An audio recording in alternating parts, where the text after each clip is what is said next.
Here are two examples of using trig identities to solve trigonometric equations.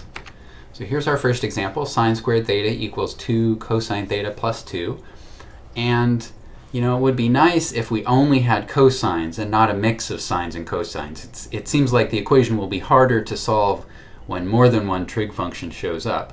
So we'd like to either get only sines or only cosines. And with that idea in mind, my eye is drawn to this sine squared, because whenever we have a sine squared, we can turn it into cosines using the Pythagorean identity. So this sine squared is 1 minus cosine squared theta. And let's leave the right-hand side alone. So 2 cosine theta plus 2. And now we can move everything to one side and simplify. We get 0 equals cosine squared theta plus 2 cosine theta, and then 2 minus 1, that's going to be plus 1. And now it looks like the sort of equation that we could solve by factoring. So this does factor. It's cosine theta plus 1 squared. And so 0 is equal to cosine theta plus 1. And then subtract 1 from both sides. Keep in mind that this plus 1 is outside the cosine. When there aren't parentheses, it's implied that there are parentheses as closely as possible to the cosine, like this. So this plus 1 is outside of the cosine, so we can subtract 1 from both sides.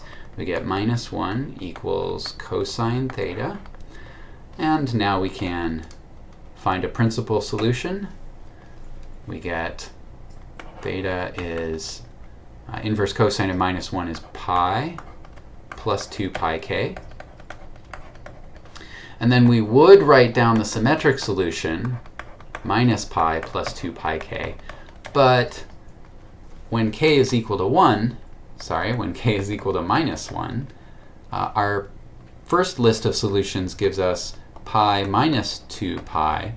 And so negative pi is already in our first list, and all of the other solutions in our second list are also already in our first list, so we actually don't need this second list at all. So here are our solutions, pi plus 2 pi k. Okay, so now let's look at our second example. Cosine theta equals 3 sine theta. So again, it looks like having two different trig functions seems like this is going to make it pretty hard to solve. We could use a Pythagorean identity to turn the cosine into sine or vice versa, but because we don't have a cosine squared or a sine squared, we would end up with a square root in there, which seems messy. We could do it if it comes to that, but honestly we'd rather not. Having square roots around is kind of a pain. What else could we do? Well, with a cosine and a sine, we could divide both sides by cosine theta, and also divide both sides by 3. That makes this left-hand side a third. And now the right-hand side is sine over cosine, but that's tangent. And now we have only one trig function to worry about. So tangent of theta is a third. So we can solve this in the usual way. Take inverse tangent to get a principal solution.